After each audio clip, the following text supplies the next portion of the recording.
Good afternoon, everyone, and thank you for your patience. I know we wanted to try to speak to you all a little bit earlier. If you will allow me, I'd like to make some statements in English, then I'd like to make some statements in Spanish, and then I will take a very few questions. I do have team members with me that may be able to answer a few more. I want to make sure that we're clear. We never want to provide any information that jeopardizes an investigation, so please be patient with us. This is a very, very, very hard day today. And I'm standing here with more than just a heavy heart. And I know that we have a speaker behind us, but it is more important that we focus on ensuring that all of our families are reunified with all of their loved students inside.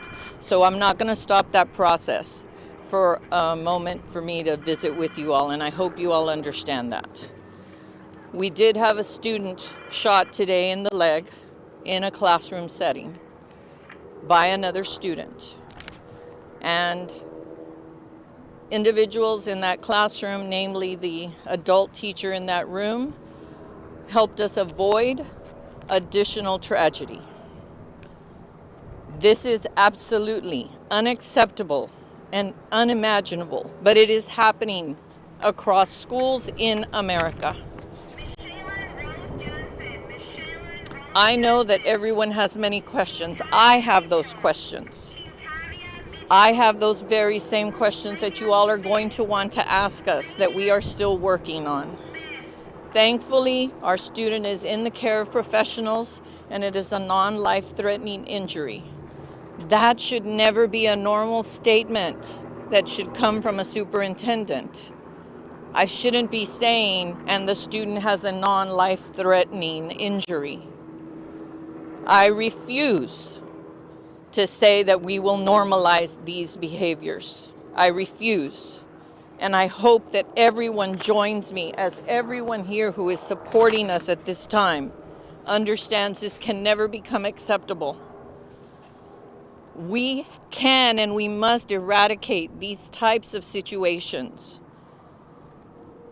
We must all come to grips with the fact that the solution is a collective responsibility. This is not something that a school can individually do. It is not something a neighborhood can individually do.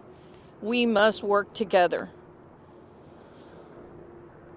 Educators, parents, community members, and advocates, we must all come together and center around the issue that we must provide services and resources to our communities who all need them.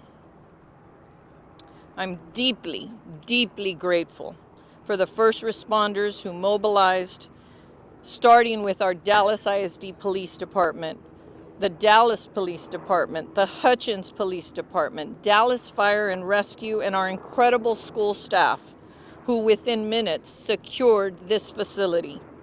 I also want to acknowledge, of course, our Dallas ISD trustees. I'll introduce one of our trustees from this community who's here with me as well, Trustee Maxie Johnson. We also have Mayor of Wilmer here, Sheila Petta, and State Representative, of course, Carl Sherman, who all came out to support and to help us as we work through this unification process. This investigation is in fact ongoing, and our Dallas ISD Chief of Police, Albert Martinez, will be able to take a few questions. I have instructed him to explore every single option to evaluate our vulnerabilities and how we can mitigate these so that this does not happen again. When families send their children to school, just as I have sent mine to school, they should not have to worry about the safety of their children. I take that very seriously. We have work to do. And so I also want to thank our parents, for they have been tremendously understanding and patient through this process. I would not rush the unification process. We had to do it correctly. We had to ensure we were providing mental health support right in the moment as parents were coming for their students. I know that we are a strong and resilient community, and we will come together. I know we will heal. I know we will grow. I know we will get better. And yet, I have heard my colleagues and I say these words too many times. It cannot be the normal response. So I would like to make my statements in Spanish, and then I'll take a few questions. Estoy aquí con un corazón muy pesado. Esto es el peor pesadilla de un superintendente y de un padre. Un estudiante recibió un disparo hoy dentro de una de nuestras aulas. Esto es inimaginable y hay muchas preguntas sobre cómo pudo pasar esta situación. Afortunadamente, el alumno está con profesionales médicos y no tiene peligro de vida. Aún así, no podemos empezar a normalizar este tipo de incidente que ocurren en total de la nación. Esto no puede llegar a ser aceptable. Y me niego a creer que no podamos erradicar estos hechos. Todos debemos aceptar el hecho de que la solución de nuestra responsabilidad es una colectiva. Tenemos que trabajar juntos con gran intencionalidad para resolver este desafío tan real.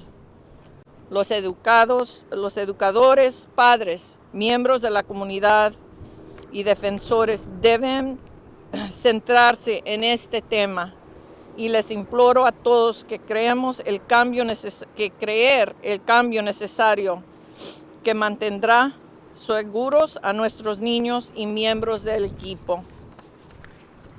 También estoy profundamente agradecido. Estoy agradecida por cómo nuestras personas, incluida al policía de Dallas ISD, policía de Dallas, el departamento de policía de Hutchins, el departamento de bomberos de Dallas y nuestro increíble personal escolar que sin cuestión en momentos aseguraron rápidamente nuestro campus. También quiero reconocer y agradecer a nuestros administradores de Dallas ISD, los alcaldes de Wilmer y el representante estatal Carl Sherman y mesa directiva Maxie Johnson, quienes vinieron a apoyarnos y ayudarnos a reunir a los estudiantes con sus familias. La investigación está en curso y les pido paciencia. Cuando las familias envían a sus hijos a la escuela y los maestros y el personal de apoyo vienen a trabajar todos los días, lo último de que deben preocuparse es que sus hijos o sus seres queridos están seguros. Por eso hoy agradecemos a nuestros padres por su comprensión y paciencia mientras trabajamos en este proceso. Y agradezco a nuestro personal por permanecer tranquilos, con compasión y valientes. Somos una comunidad fuerte, pero esto ha pasado muchas veces. Tenemos que tener soluciones. Again, I want to thank our entire community, especially our entire Dallas ISD and supportive family. They exhibited calm, they exhibited compassion and courage. And I am thankful to be a member of that team. I'll take just a couple of questions and then I'll turn it over to our team who are far more informed on this. And then some of the members here with me may also want to be making a statement. So let me take just a couple of questions. Robin, will you help me? I know you may say this may be a question for the chief, but can you say was the gun recovered? Yes, how did the gun? Yeah, the weapon has been recovered. The person is in custody. Dr. Elizalde, we've heard there are metal detectors here. Can you tell us if that's true, and if so, how did So that is obviously the question I have that I don't have an answer for with regard to how did the gun get inside. We do have metal detectors. They were in use today. We know that there are vulnerabilities. There are so many entrances to schools. So that's one of the areas that the chief will be working with the school to identify those vulnerabilities. Where did the shooting happen? What area of the school? I don't know the actual location, but it was a classroom, a small classroom setting. Oh, there, we will absolutely, our chief will lead an after-action study and report, lessons learned, so that we can share those practices with our other campuses as well. Again, in an effort to stay proactive, we must use this tragedy to learn something and ensure that we don't wait for something else to occur. What did the teacher do to help calm the situation? The teacher is a very humble individual, and he was able to direct the student away from the campus so that he could take care of, first, the injured student, and secondly, to ensure that the alleged suspect did not enter into the rest of the school building. So that's why I know how much more was avoided, because he was directed away from the school. When was the suspect captured? And I think it was the ISD.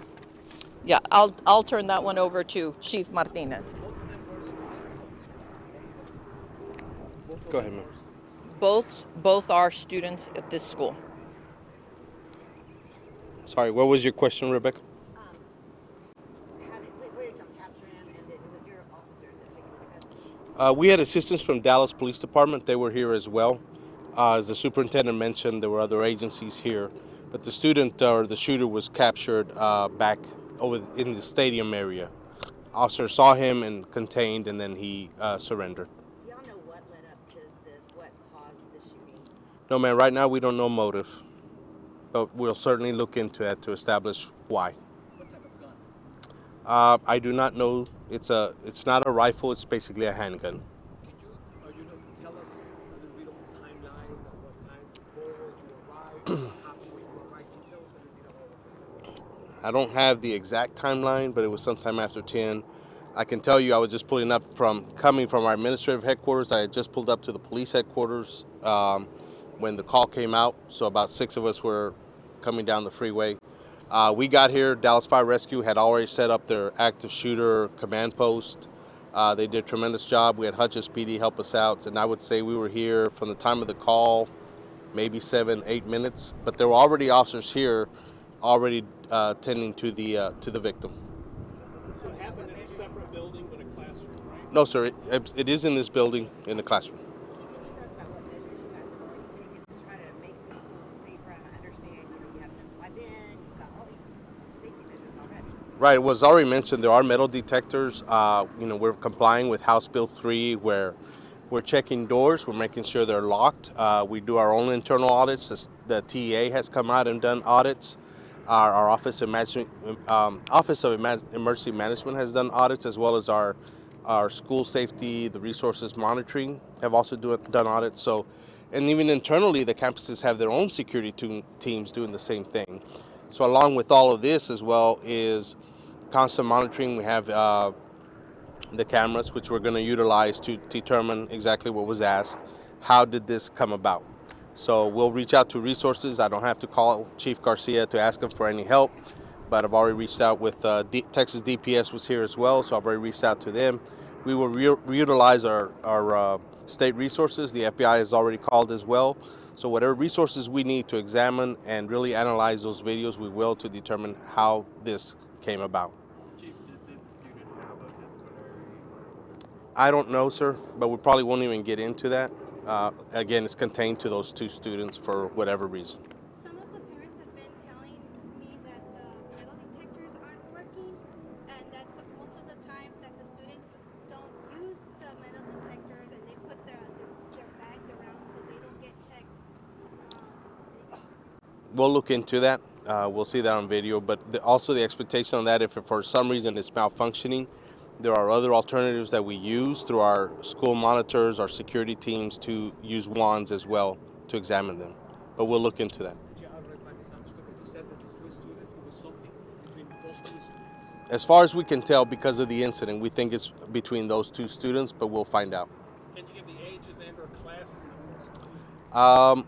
I believe both may be adult age, being 17 and older, but I don't know their exact age or class. Were there other weapons besides the gun? Not that I know of. How was the apprehension process?